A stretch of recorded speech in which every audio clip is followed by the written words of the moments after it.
أعوذ بالله من الشيطان الرجيم.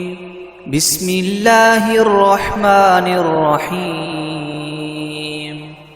ياسين والقرآن الحكيم إنك لمن المرسلين على صراط مستقيم تنزيل العزيز الرحيم لتنذر قوما ما أنذر آباؤهم فهم غافلون لقد حق القول على أكثرهم فهم لا يؤمنون إنا جعلنا في أعناقهم مغلالا فهي إلى الأذقان فهم مقمحون وجعلنا من بين أيديهم سدا ومن خلفهم سدا فأغشيناهم فهم لا يبصرون وسواء عليهم أأنذرتهم أم لم تنذرهم لا يؤمنون إنما تنذر من اتبع الذكر وخشي الرحمن بالغيب فبشره بمغفرة وأجر كريم إنا نحن نحيي الموتى ونكتب ما قدموا وآثارهم وكل شيء أحصيناه في إمام مبين واضرب لهم مثلا أصحاب القرية إذ جاءها المرسلون إذ أرسلنا إليهم اثنين فكذبوهما فعززنا بثالث فقالوا إنا إليكم مرسلون قالوا ما أنتم إلا بشر مثلنا وما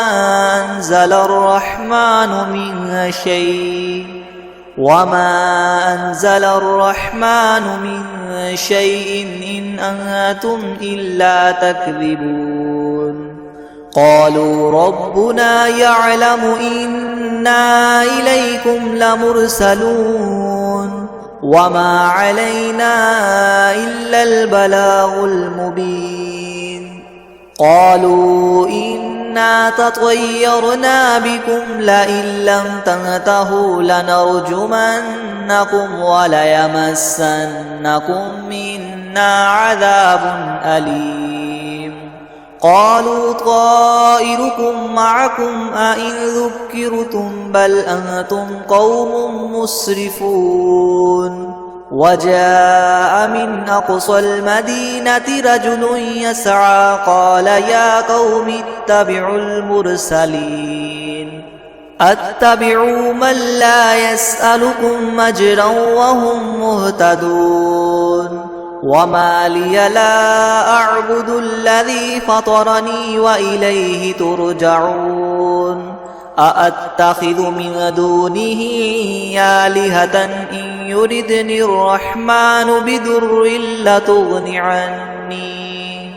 بدر لتغن عني شفاعتهم شيئا ولا ينقذون إني إذا لفي ضلال مبين إني آمنت بربكم فاسمعون قيل ادخل الجنة قال يا ليت قومي يعلمون بما غفر لي ربي وجعلني من المكرمين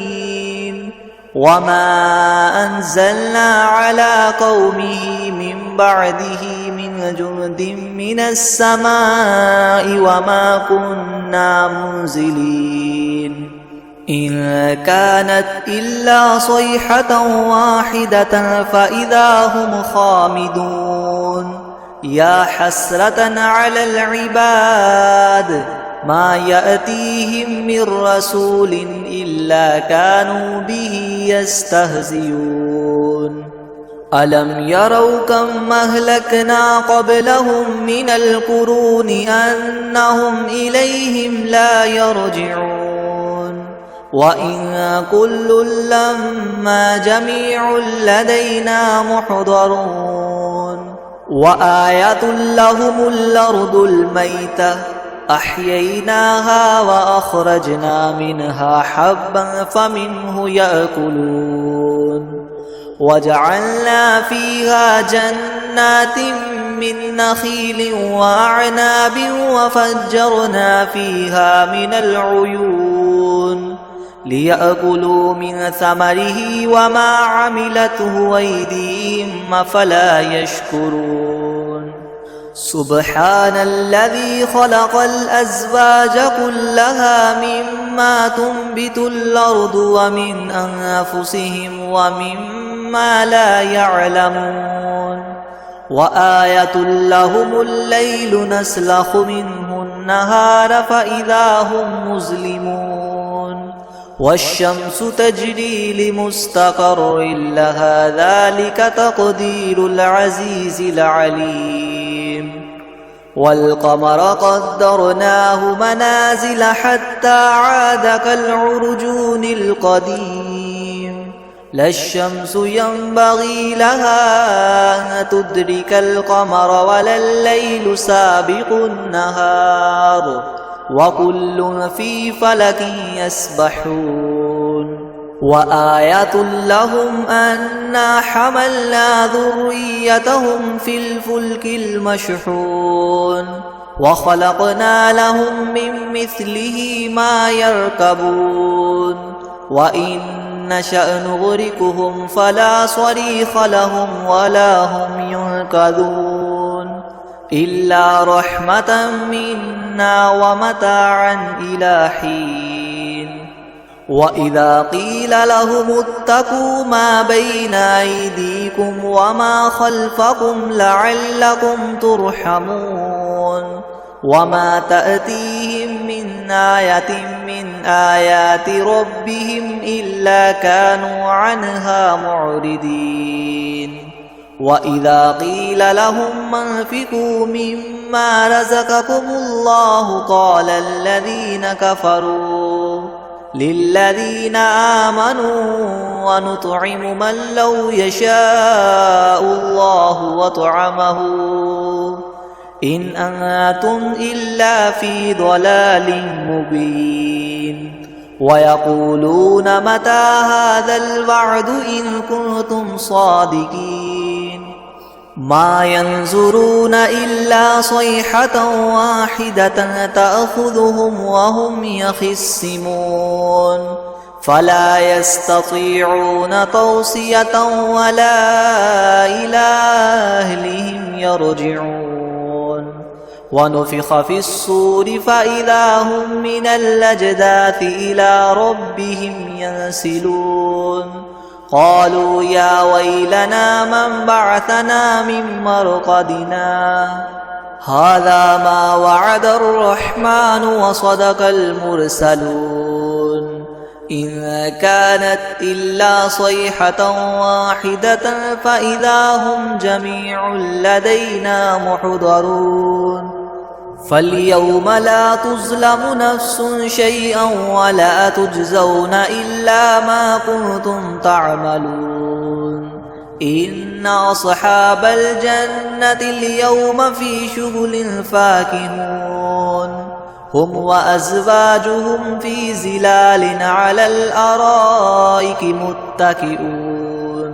لهم فيها فاكهة ولهم ما يدعون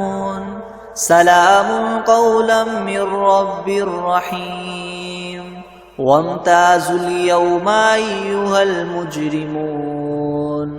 ألم أعهد إليكم يا بني آدم ألا تعبدوا الشيطان إنه لكم عدو مبين وأن اعبدوني هذا صراط مستقيم ولقد أضل منكم جبلا كثيرا أفلم تكونوا تعقلون هذه جهنم التي كنتم توعدون اصلوها اليوم بما كنتم تكفرون اليوم نختم على أفواههم وتكلمنا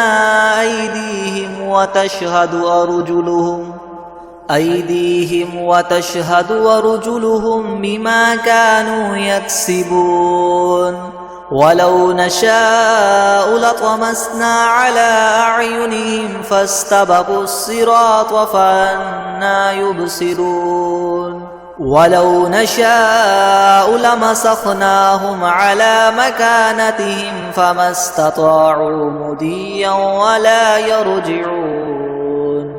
ومن نعمره ننكسه في الخلق أفلا يعقلون وما علمناه الشعر وما ينبغي له إن هو إلا ذكر وقرآن مبين لينذر من كان حيا ويحق القول على الكافرين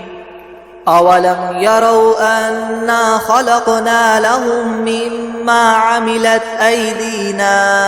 أنعاما فهم لها مالكون وذللناها لهم فمنها ركوبهم ومنها يأكلون ولهم فيها منافع ومشارب أفلا يشكرون واتخذوا من دون الله آلهة لعلهم ينصرون لا يستطيعون نصرهم وهم لهم جند محضرون فلا يحزنك قولهم إنا نعلم ما يسرون وما يعلنون أولم ير الإنسان أنا خلقناه من نطفة فإذا هو خصيم مبين وضرب لنا مثلا ونسي خلقه قال من يحيي العظام وهي رميم قل يحييها الذي ينشأها أول مرة وهو بكل خلق عليم الذي جعل لكم من الشجر الأخضر نارا فإذا أنتم منه توقدون أوليس الذي خلق السماوات والأرض بقادر على أن يخلق مثلهم بلى وهو الخلاق العليم إنما أمره إذا أراد شيئا أن يقول له كن فيكون فسبحان الذي بيده ملكوت كل شيء وإليه ترجعون بسم الله الرحمن الرحيم الرحمن علم القرآن خلق الإنسان علمه البيان الشمس والقمر بحسبان والنجم والشجر يسجدان والسماء رفعها ووضع الميزان ألا تطغوا في الميزان وأقيموا الوزن بالقسط ولا تخسروا الميزان والأرض وضعها للأنام فيها فاكهة والنخل ذات الأكمام والحب ذو العصف والريحان فبأي آلاء ربكما تكذبان خلق الإنسان من صلصال كالفخار وخلق الجان من مارج من نار فبأي آلاء ربكما تكذبان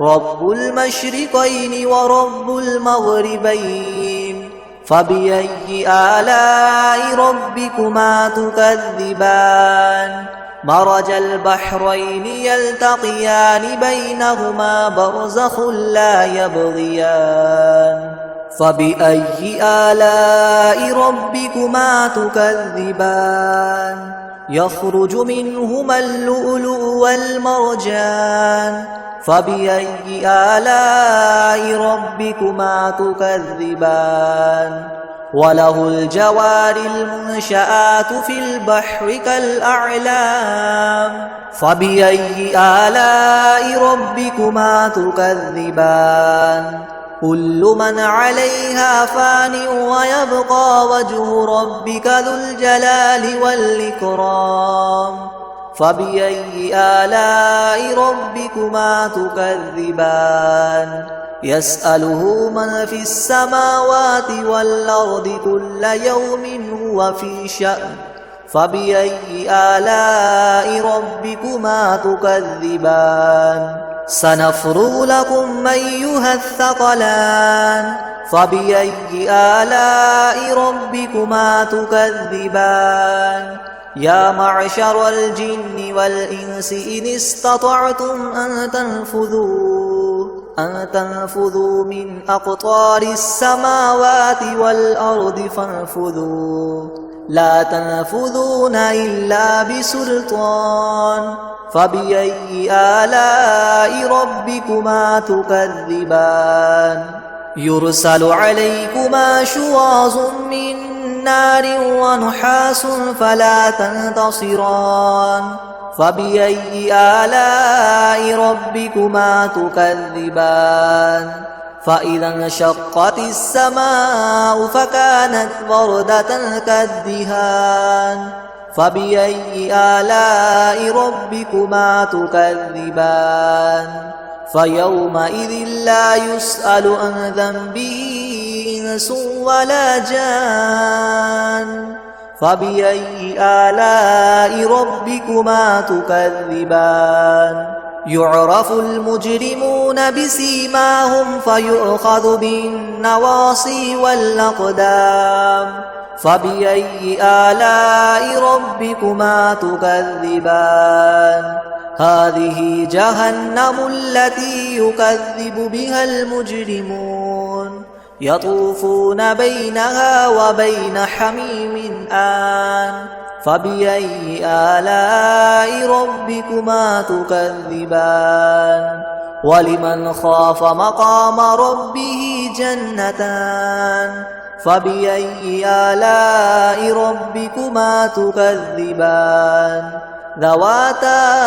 أفنان فبأي آلاء ربكما تكذبان فيهما عينان تجريان فبأي آلاء ربكما تكذبان فيهما من كل فاكهة زوجان فبأي آلاء ربكما تكذبان متكئين على فرش بطائنها من استبرق وجنى الجنتين دان فبأي آلاء ربكما تكذبان فيهن قاصرات الطرف لم يطمثهن إنس قبلهم ولا جان فبأي آلاء ربكما تكذبان كأنهن الياقوت والمرجان فبأي آلاء ربكما تكذبان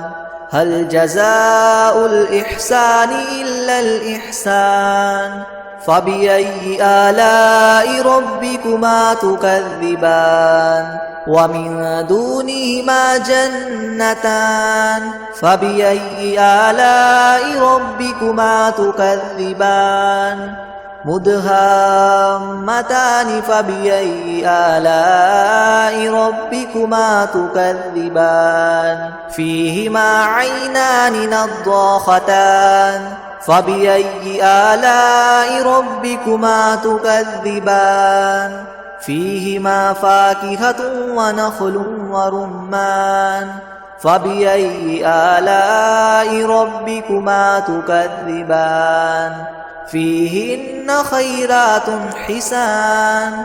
فبأي آلاء ربكما تكذبان حور مقصورات في الخيام فبأي آلاء ربكما تكذبان لم يطمثهن إنس قبلهم ولا جان فبأي آلاء ربكما تكذبان متكئين على رفرف خضر وعبقري حسان فبأي آلاء ربكما تكذبان تبارك اسم ربك ذي الجلال والإكرام بسم الله الرحمن الرحيم ياسين والقرآن الحكيم إنك لمن المرسلين على صراط مستقيم تنزيل العزيز الرحيم لتنذر قوما ما أنذر آباؤهم فهم غافلون لقد حق القول على أكثرهم فهم لا يؤمنون إنا جعلنا في أعناقهم مغلالا فهي إلى الأذقان فهم مقمحون وجعلنا من بين أيديهم سدا ومن خلفهم سدا فأغشيناهم فهم لا يبصرون وسواء عليهم أأنذرتهم أم لم تنذرهم لا يؤمنون إنما تنذر من اتبع الذكر وخشي الرحمن بالغيب فبشره بمغفرة وأجر كريم إنا نحن نحيي الموتى ونكتب ما قدموا وآثارهم وكل شيء أحصيناه في إمام مبين واضرب لهم مثلا أصحاب القرية إذ جاءها المرسلون إذ أرسلنا إليهم اثنين فكذبوهما فعززنا بثالث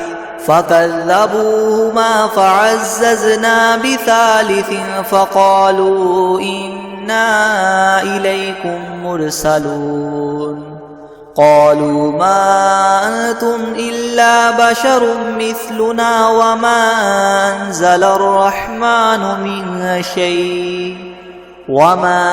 أنزل الرحمن من شيء إن أنتم إلا تكذبون قالوا ربنا يعلم إنا إليكم لمرسلون وما علينا إلا البلاغ المبين قالوا إنا تطيرنا بكم لئن لم تنتهوا لنرجمنكم وليمسنكم منا عذاب أليم قالوا طائركم معكم أئن ذكرتم بل أنتم قوم مسرفون وجاء من أقصى المدينة رجل يسعى قال يا قوم اتبعوا المرسلين أتبعوا من لا يسألكم أجرا وهم مهتدون وما لي لا أعبد الذي فطرني وإليه ترجعون أأتخذ من دونه آلهة إن يردني الرحمن بدر لتغن عني شفاعتهم شيئا ولا ينقذون إني إذا لفي ضلال مبين إني آمنت بربكم فاسمعون قيل ادخل الجنة قال يا ليت قومي يعلمون بما غفر لي ربي وجعلني من المكرمين وما أنزلنا على قومه من بعده من جند من السماء وما كنا منزلين إن كانت إلا صيحة واحدة فإذا هم خامدون يا حسرة على العباد ما يأتيهم من رسول إلا كانوا به يستهزئون ألم يروا كم أهلكنا قبلهم من القرون أنهم إليهم لا يرجعون وإن كل لما جميع لدينا محضرون وآية لهم الأرض الميتة أحييناها وأخرجنا منها حبا فمنه يأكلون وجعلنا فيها جنات من نخيل وأعناب وفجرنا فيها من العيون ليأكلوا من ثمره وما عملته أيديهم أفلا يشكرون سبحان الذي خلق الأزواج كلها مما تنبت الأرض ومن أنفسهم ومما لا يعلمون وآية لهم الليل نسلخ منه النهار فإذا هم مظلمون والشمس تجري لمستقر لها ذلك تقدير العزيز العليم والقمر قدرناه منازل حتى عاد كالعرجون القديم لا الشمس ينبغي لها أن تدرك القمر ولا الليل سابق النهار وكل في فلك يسبحون وآية لهم أنا حملنا ذريتهم في الفلك المشحون وخلقنا لهم من مثله ما يركبون وإن نشأ نغرقهم فلا صريخ لهم ولا هم ينقذون إلا رحمة منا ومتاعا إلى حين وإذا قيل لهم اتقوا ما بين أيديكم وما خلفكم لعلكم ترحمون وما تأتيهم من آية من آيات ربهم إلا كانوا عنها معرضين وإذا قيل لهم انفقوا مما رزقكم الله قال الذين كفروا للذين آمنوا ونطعم من لو يشاء الله وطعمه إن أنتم إلا في ضلال مبين ويقولون متى هذا الوعد إن كنتم صادقين ما ينظرون إلا صيحة واحدة تأخذهم وهم يخصمون فلا يستطيعون توصية ولا إلى أهلهم يرجعون ونفخ في الصور فإذا هم من الأجداث إلى ربهم ينسلون قالوا يا ويلنا من بعثنا من مرقدنا هذا ما وعد الرحمن وصدق المرسلون إن كانت إلا صيحة واحدة فإذا هم جميع لدينا محضرون فاليوم لا تظلم نفس شيئا ولا تجزون إلا ما كنتم تعملون إن أصحاب الجنة اليوم في شغل فاكهون هم وأزواجهم في ظلال على الأرائك متكئون لهم فيها فاكهة ولهم ما يدعون سلام قولا من رب رحيم وامتازوا اليوم أيها المجرمون ألم أعهد إليكم يا بني آدم ألا تعبدوا الشيطان إنه لكم عدو مبين وأن اعبدوني هذا صراط مستقيم ولقد أضل منكم جبلا كثيرا أفلم تكونوا تعقلون هذه جهنم التي كنتم توعدون اصلوها اليوم بما كنتم تكفرون اليوم نختم على أفواههم وتكلمنا أيديهم وتشهد أرجلهم بما كانوا يكسبون ولو نشاء لطمسنا على أعينهم فاستبقوا الصراط فأنى يبصرون ولو نشاء لمسخناهم على مكانتهم فما استطاعوا مضيا ولا يرجعون ومن نعمره ننكسه في الخلق أفلا يعقلون وما علمناه الشعر وما ينبغي له إن هو إلا ذكر وقرآن مبين لينذر من كان حيا ويحق القول على الكافرين أولم يروا أنا خلقنا لهم مما عملت أيدينا أنعاما فهم لها مالكون وذللناها لهم فمنها ركوبهم ومنها يأكلون ولهم فيها منافع ومشارب وفلا يشكرون واتخذوا من دون الله آلهة لعلهم ينصرون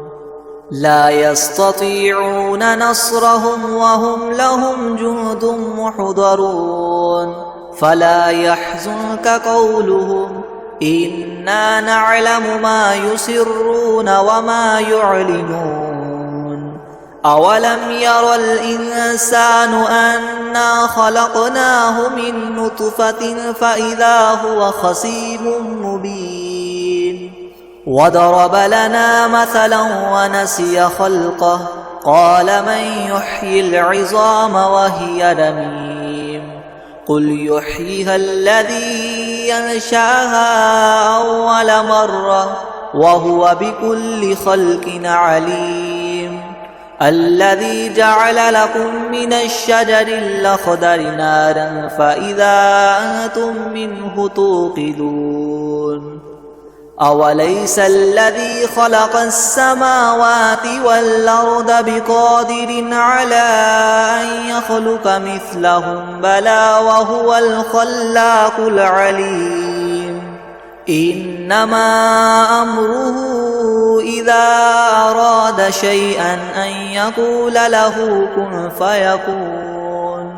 فسبحان الذي بيده ملكوت كل شيء وإليه ترجعون بسم الله الرحمن الرحيم الرحمن علم القرآن خلق الإنسان علمه البيان الشمس والقمر بحسبان والنجم والشجر يسجدان والسماء رفعها ووضع الميزان ألا تطغوا في الميزان وأقيموا الوزن بالقسط ولا تخسروا الميزان والأرض وضعها للأنام فيها فاكهة والنخل ذات الأكمام والحب ذو العصف والريحان فبأي آلاء ربكما تكذبان خلق الإنسان من صلصال كالفخار وخلق الجان من مارج من نار فبأي آلاء ربكما تكذبان رب المشرقين ورب المغربين فبأي آلاء ربكما تكذبان مرج البحرين يلتقيان بينهما برزخ لا يبغيان فبأي آلاء ربكما تكذبان يخرج منهما اللؤلؤ والمرجان فبأي آلاء ربكما تكذبان وله الجوار المنشآت في البحر كالأعلام فبأي آلاء ربكما تكذبان كل من عليها فان ويبقى وجه ربك ذو الجلال والإكرام فبأي آلاء ربكما تكذبان يسأله من في السماوات والأرض كل يوم هو في شأن فبأي آلاء ربكما تكذبان سنفرغ لكم أيها الثقلان فبأي آلاء ربكما تكذبان يا معشر الجن والإنس إن استطعتم أن تنفذوا من أقطار السماوات والأرض فانفذوا لا تنفذون إلا بسلطان فبأي آلاء ربكما تكذبان يرسل عليكما شواظ من نار ونحاس فلا تنتصران فبأي آلاء ربكما تكذبان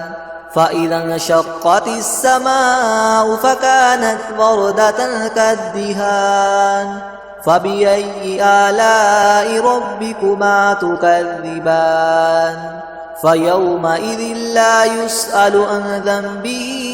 إنس ولا جان فبأي آلاء ربكما تكذبان يعرف المجرمون بسيماهم فيؤخذ بالنواصي والأقدام فبأي آلاء ربكما تكذبان هذه جهنم التي يكذب بها المجرمون يطوفون بينها وبين حميم آن فبأي آلاء ربكما تكذبان ولمن خاف مقام ربه جنتان فبأي آلاء ربكما تكذبان ذواتا أفنان فبأي آلاء ربكما تكذبان فيهما عينان تجريان فبأي آلاء ربكما تكذبان فيهما من كل فاكهة زوجان فبأي آلاء ربكما تكذبان متكئين على فرش بطائنها من استبرق وجنى الجنتين دان فبأي آلاء ربكما تكذبان فيهن قاصرات الطرف لم يطمثهن إنس قبلهم ولا جان فبأي آلاء ربكما تكذبان كأنهن الياقوت والمرجان فبأي آلاء ربكما تكذبان هل جزاء الإحسان إلا الإحسان فبأي آلاء ربكما تكذبان ومن دونهما جنتان فبأي آلاء ربكما تكذبان مدهامتان فبأي آلاء ربكما تكذبان فيهما عينان نضاختان فبأي آلاء ربكما تكذبان فيهما فاكهة ونخل ورمان فبأي آلاء ربكما تكذبان فيهن خيرات حسان فبأي آلاء ربكما تكذبان حور مقصورات في الخيام فبأي آلاء ربكما تكذبان لم يطمثهن إنس قبلهم ولا جان فبأي آلاء ربكما تكذبان متكئين على رفرف خضر وعبقري حسان فبأي آلاء ربكما تكذبان تبارك اسم ربك ذي الجلال والإكرام